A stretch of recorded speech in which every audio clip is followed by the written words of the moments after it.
Good afternoon, morning. Well, for me, it's night. This is Paula Ward, aka Tutu Fit Mama, and this is my fall Friday tips. I know it's still summer, but we are into fall sports. We have finally had some baseball this week. I'm all excited. And basically, this is going to be how to keep your athletes from getting sidelined due to injuries this fall. So, last fall, we ended up with injury from too much throwing. Beef got a little excited about trying to improve his baseball and spent all summer basically pitching every day, playing basketball to the point where in the fall, towards November, he was having a lot of arm pain. He grew 5 inches. Hello, Michelle. Happy Friday. So basically, I've been looking to find out how to keep him from getting injured this year. So I've been looking up different things. One of the things I looked at was the American Academy of Pediatrics. That gave me recommendations on some things and just other stuff that I've read. Now, think back to when we were in high school, we were in middle school, high school.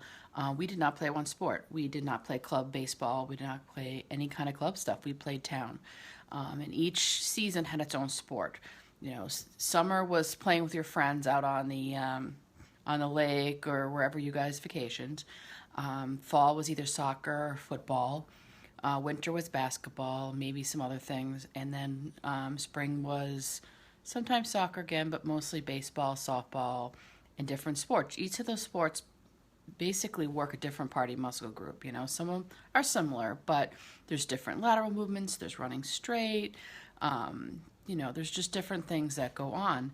And in doing those different sports, your body part that gets used during the sport that happens to be just finished gets a rest, and even during the summer, it gets a rest. So think to even the MLB sports people, they get 6 weeks off between when they're finally, or sometimes more, but when they're done with maybe the last World Series, they don't go back to January, February.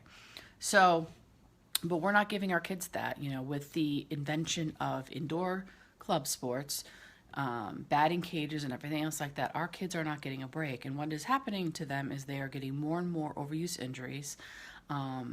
Pitchers aren't as lasting long. Sometimes the New England people last a little bit longer because we can't play as much baseball as some of the other sports. But we have kids focusing only on one sport all year long and never getting a break. So, according to the American Academy of Pediatrics, the one thing they do recommend is taking time off. So, what we decided to do this summer was I did not push baseball on him. I didn't push anything. Let him do whatever. What we did focus on was agility and strength.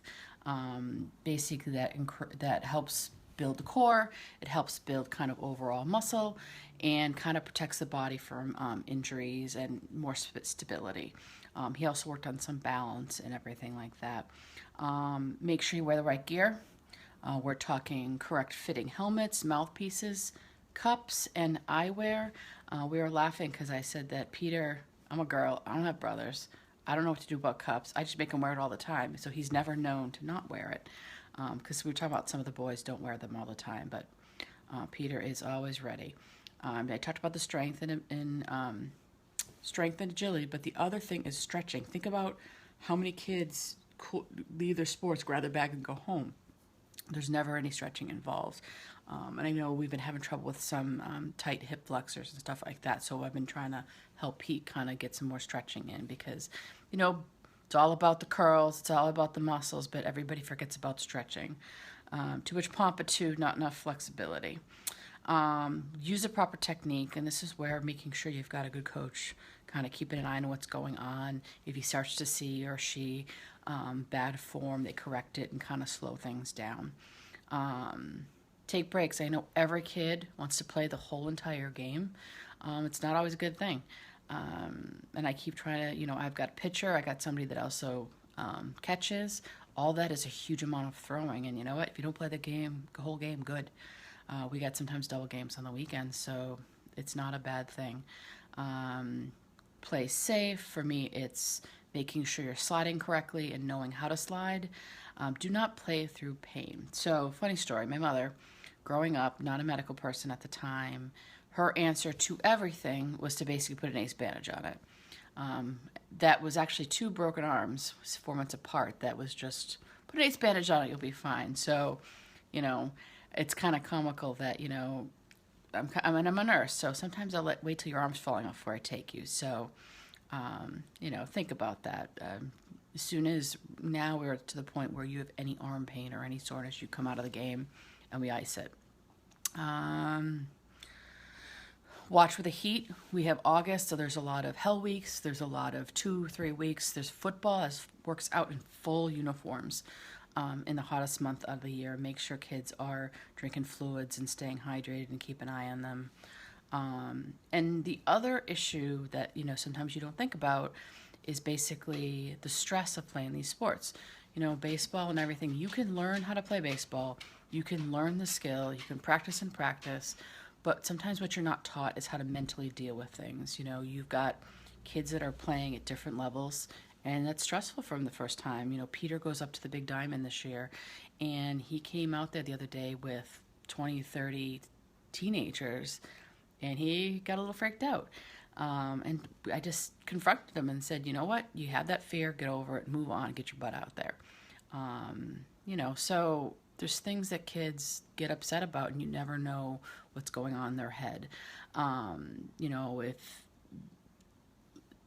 one thing we do, and we were doing with him, his friend, the other day, is talking about good things that are going on at practice, what they did good during that game. Like, don't just, even if they lose, don't come into the car being like, that game sucked, we lost. Like, no, what did you do good in the game? There's got to be something that went on.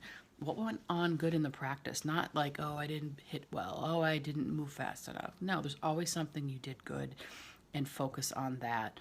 And then talk about the things they had trouble with and how they can fix it. Everything has to have a solution. You just can't say, oh, the coach sucks, the team sucks, this person.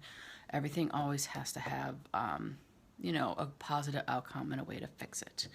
So that's basically it. So, you know, the biggest thing I have to say for fall sports is make sure, and even sports in general, is that look at your kids, what they're playing, how much they're playing it, and that they do have breaks. Even, you know, and when they are working out, even in a week's period in one sport, make sure they have days off in between there to rest. Pitchers, watch your pitch counts.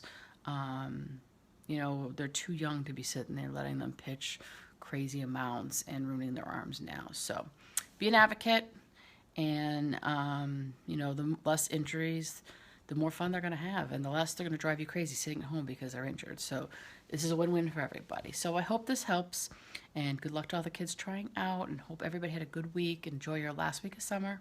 We go back on Wednesday, and I hope this was helpful, and I hope this helps you live your best life. Thank you.